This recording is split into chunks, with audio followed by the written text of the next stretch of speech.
indeed. Young people are inspired and energized by Republicans like Ron and Rand Paul, Justin Amash, and Thomas Massey. But social conservatives, perhaps sensing they've lost touch and are losing their grasp on the party, have reverted to a more stringent cultural approach. Even the mention of Rand Paul makes some Republicans downright feisty. Take a look at a recent interview with former Pennsylvania Senator and presidential candidate Rick Santorum. If a libertarian like him becomes the leader of the Republican Party, gets the nomination, will you vote for him? Well, first off, I don't think that will happen because the Republican Party is not a libertarian party. It is a conservative party and will nominate a conservative, not a libertarian. Really? Why the hostility? A lot of questions for that man. Joining us is Rick Santorum. He's the author of the book Blue Collar Conservatives. And he was also in the national spotlight in 2012, really gave Mitt Romney a run for his money. Now, Rick, you've been very hostile toward philosophical libertarians. You've made no bones about that. And you've come on a show hosted by libertarians. Would you care to clarify your position? Look, I think there's a lot of common ground between libertarians and conservatives, but frankly, there's a lot of common ground between libertarians and liberals. And I think the problem that libertarians, the basic principles of libertarianism are the same problems of the basic principles of liberalism.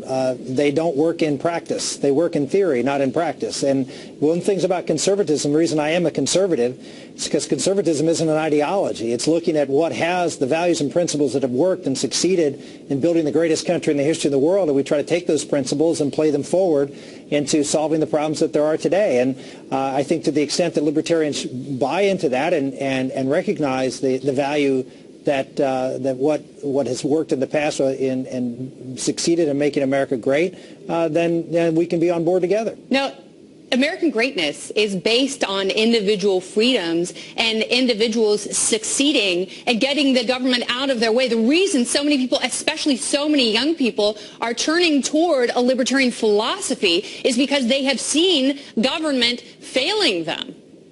Yeah, and in that regard, I think libertarians are headed in the right direction, except they go a little too far in that direction. And, you know, conservatism is not about no government.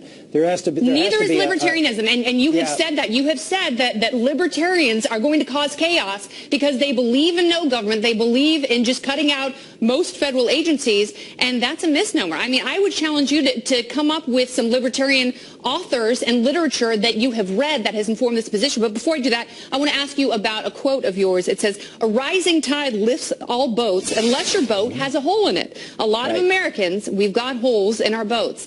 So would you use government to plug my hole? Well, no, I think we have to understand that, you know, people do have holes, and there are things that can and are done by government to either create holes or make things more difficult for people who do. And what I'm suggesting is that there are things that government does. For example, government, whether we like it or not, and I don't like a lot of it, is involved in the education system in this country. And so the idea that government has moved away from vocational training programs, I think is the wrong thing. That vocational training is important. Skills and working skills are essential for a lot of the 70% of Americans who don't have college degrees. And so, yes, government is involved in education, and we should be involved not just by giving and supporting people who want higher education with respect to academic credentials, but also for skills. Senator, you've said that we should be in touch with the founding ideals of the country. I've also seen you criticize the notion of the pursuit of happiness, which is a pretty foundational phrase in the Declaration of Independence. What do you mean by that? Why should we be at all afeared of the pursuit of happiness? Well, I don't know where you're reading. I'll refer you to another book I wrote, and I explain my view of the pursuit of happiness in great detail.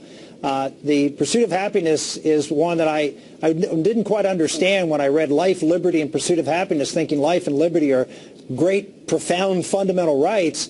But if you look at it as happiness, I mean, what the right to happiness? I don't know if you want on your gravestone, there lies Kennedy, she was happy. That's not something that I think most people would say is a great lifelong accomplishment. Oh, you know what? That actually depends. No, it depends on your definition of happiness. And if you go with the Greek definition, which is a full life filled with self-education and purpose, I think that's what most libertarians are talking about. They're not talking about going to Disneyland.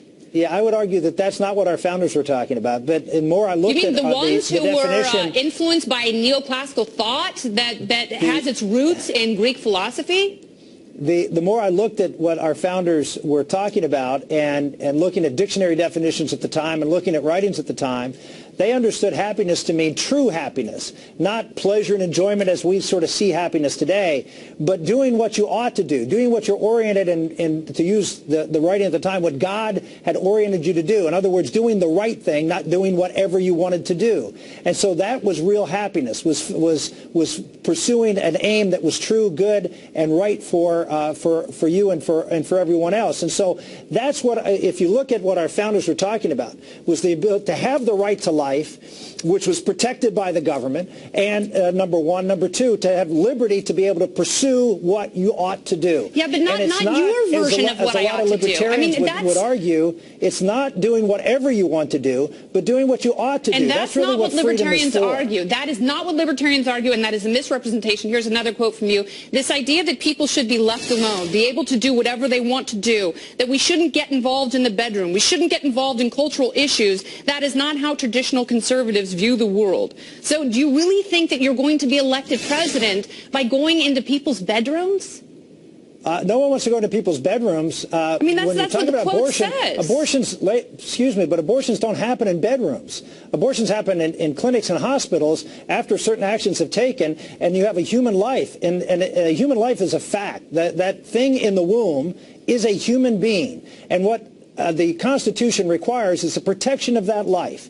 And so this has nothing to do with the bedroom. It has everything to do with the dignity and value of every human life, which I would assume libertarians would want to stand Many behind. of them do. When you look at an issue, Senator, like gay marriage, young people are very passionate about that issue. And I'm wondering, do you think the Republican Party can continue to win elections and reach young people if young people are standing and saying this is a civil rights issue for us? Rand Paul got a standing ovation at Berkeley recently talking about privacy issues. So it seems that the libertarian wing of the party, though, is very much in touch with young people. And if we're saying the children are the future, the next generation is going to determine what the future of this country looks like, don't we have to listen to them? Well, I would hope that you would not say the same thing that we had to listen to the 1960s generation of young people and that's what the country should look like, or even the 1980s generation. Look, we listen to young people and we take their point of view and we certainly listen, but I don't think we defer. I think we stand up for what is true and what is good. And in the case of marriage, we need to not worry about so much about redefining marriage as we do about reclaiming what marriage is. And if marriage is simply the romantic relationship between two people, if marriage is simply a contract for rights, then as far as I'm concerned, if that's all marriage is, then everybody should be able to get married, and as many people as they want should be able to get married.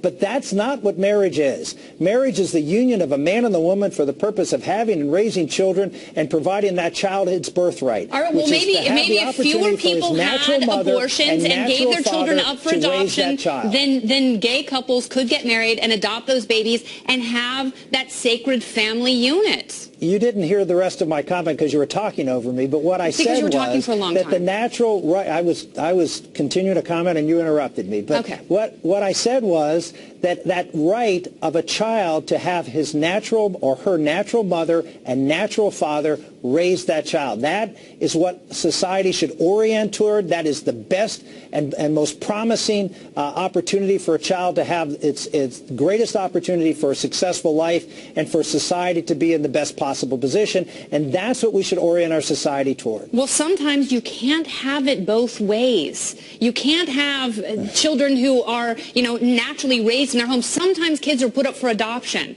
Okay? And you can't be against adoption and against abortion and gay marriage and claim that your views are consistent. Well, what I'm saying is, what should society order itself around to promote as the best and optimal way of doing things? The right of the individual. When you orient society around a less optimal way, then you're going to get more of what you orient toward. All right. Well, people should go out and get your book. Blue-collar conservatives recommitting to an America that works. Actually read it. I think you'll find that there's a lot of things that you might agree with in there. I think there probably would be. I mean, you are a big government social conservative, which terrifies me, but I think there are some basic principles that we might agree on, and hopefully we can talk about it again. Very good. Thank you, Rick. You.